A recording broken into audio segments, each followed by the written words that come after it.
Bonjour, vous êtes un peu ce que j'appelle un navigateur repenti. Skipper, c'était pourtant un rêve d'enfant transmis par votre père. Un rêve que vous avez atteint en 2015, vous aviez 28 ans. Et vous avez participé depuis à la Mini Transat en 2017, traversée de cet Atlantique en solitaire, puis en double, la Transat Jacques Vabre en 2021, puis cette fameuse route du Rhum 2022, 18 jours de traversée de l'Atlantique en solitaire entre Saint-Malo et la Guadeloupe. Vous aviez terminé 25e, c'était votre dernière course, parce que c'est là que vous avez le déclic et que vous décidez d'arrêter. Pourquoi ? Alors le déclic, il n'arrive pas du jour au lendemain, hein. C'est un processus qui est long. Mais effectivement, moi je pense que j'aime l'océan, j'aime aller sur l'eau, j'aime ce que j'ai aimé dans la découverte de ce milieu, le rêve que j'avais en voyant des hommes et des femmes qui partent sur l'océan. C'était quelque chose de très profond, c'était quelque chose que j'avais envie de découvrir. C'est justement toutes les belles valeurs du sport qu'on a envie de voir perdurer dans le temps. Mais c'est venu se heurter en fait à des convictions, à de la découverte de... Bah voilà, aujourd'hui, on ne peut plus faire abstraction des rapports scientifiques, les rapports du GIEC, plein de choses. Et donc, être tiraillé entre voir qu'on aime un océan qui nous fait vivre, parce que sans océan, il n'y a pas de vie. On vient de l'océan et il faut qu'on le préserve. C'est lui qui régule notre planète. Et moi, c'est venu heurter des contradictions parce que notre sport, qui, même si on avance avec le vent, en fait, il y a pas grand-chose qui va. En fait, on est dans une surconsommation, on est dans beaucoup de dérives. Votre vision, elle a totalement changé et soudain, vous avez même vu vos collègues, les autres navigateurs, comme des enfants qui jouent entre eux, se disputent le meilleur jouet sans regarder ce qui se passe autour de manière très égoïste. Des enfants gâtés, quoi. Mais il faut bien se rendre compte qu'on est... oui, on est privilégié. Le sport n'est qu'un jeu. Moi, dans ce livre, je pose la question de me dire mais à quel moment c'est devenu OK qu'un sport soit un jeu ?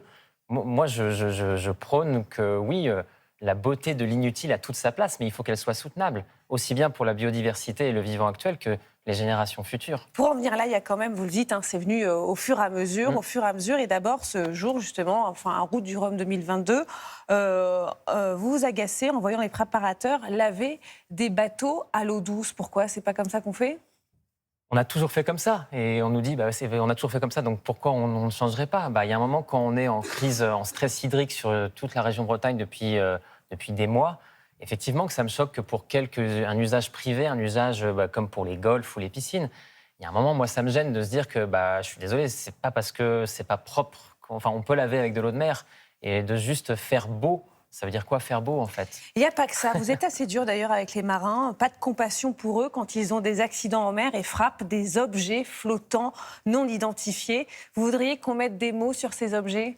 Ah bah oui, parce que je pense que la vie d'une baleine qu'on vient percuter de plein fouet avec un bateau lancé à plus de 15 nœuds, au-delà de 15 nœuds, un choc avec une baleine, la baleine, elle meurt. Ce sont des baleines, ces objets non identifiés ? Et dans 9 fois sur 10. Et justement, vu que c'est rendu invisible, vu que le corps des baleines coule et qu'on ne les voit pas, oui, moi ça me choque aujourd'hui qu'on parle d'objets flottants. Non, mais pourquoi on dit ça ?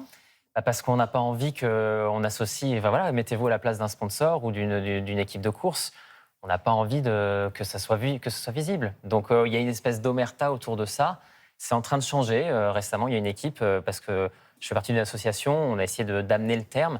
Maintenant, on parle d'objets ou d'animaux non identifiés. Et c'est bien, parce qu'il y a un moment, il faut rendre visibles les choses invisibles. Oui, vous dites tout ce que beaucoup pensent tout bas apparemment. Selon vous, une majorité de skippers a envie de changer ses pratiques. Cette association Les Vagues, vous avez déjà essayé de changer les choses quand même de l'intérieur et on peut en douter parfois d'ailleurs quand vous décrivez cette scène, toujours à Saint-Malo. Vous proposez un atelier de sensibilisation à ces navigateurs avant de partir par le cabinet de Jean-Marc Jancovici, l'ingénieur écologiste. Sauf que là, vous voyez la salle se vider. Oui, parce que le problème, c'est qu'aujourd'hui, il faut qu'on passe par la réglementation. Quand un briefing n'est pas obligatoire, je me mets à la place. Et moi, j'ai beaucoup de compassion, en fait, pour tous les navigateurs et les navigatrices. Je sais qu'ils aiment l'océan, je sais qu'ils aiment jouer. Sauf qu'ils sont pris dans un rythme frénétique où il faut aller toujours plus vite, toujours plus fort. Et donc, forcément, là, de rajouter une contrainte écologique, c'est compliqué pour eux. Mais il y a un moment, oui, c'est sûr que ça me fait de la peine quand on voit qu'on a des conseils et qu'on a tout en main pour y aller, pour y arriver, et qu'on n'y va pas. Oui, d'un seul coup, on se sent un peu seul, quoi. La route du Rhum, qui ne serait qu'en fait qu'une publicité pour prendre l'avion vers des vacances au soleil, ça c'est ce que vous dites ? Bah, il a fallu que j'y participe pour me rendre compte de ça. Bah oui, l'aéro du Rhum, ça vient des années 70. C'est la période Club Med, la période Les Bronzés, le moment où on découvrait les vacances au soleil en avion, où tout devenait possible. Et de se rendre compte qu'en fait, on devient juste un panneau publicitaire, bah ouais, moi, ça m'a fait un peu du mal parce que c'est pas du tout ce que j'ai envie de prôner. Et on pourrait faire des courses en aller-retour qui reviennent au point de départ et ça serait tout aussi bien, en Ce fait. que vous prenez, ce que vous aimeriez, c'est qu'il y ait moins de courses, moins de compétitions, moins de déplacements de visiteurs, moins d'argent en jeu.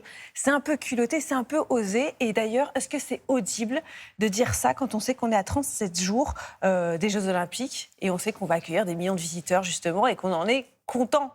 Et on en est content, je ne sais pas. Parce que moi, j'ai grandi en regardant les Jeux Olympiques.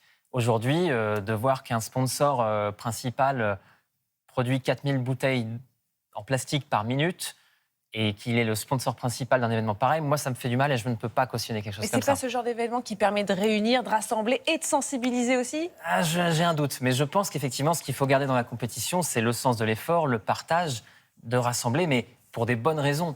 Et aujourd'hui, on voit bien on a compris que notre monde était fini, qu'il y avait des limites planétaires. Et la devise même des Jeux Olympiques, plus haut, plus vite, plus fort, elle ne pousse qu'à la surconsommation et à la débauche. Aujourd'hui, il faudrait qu'on ralentisse, qu'on soit plus doux, qu'on soit plus bienveillant, qu'on soit à l'écoute, qu'on ne cède pas à la peur.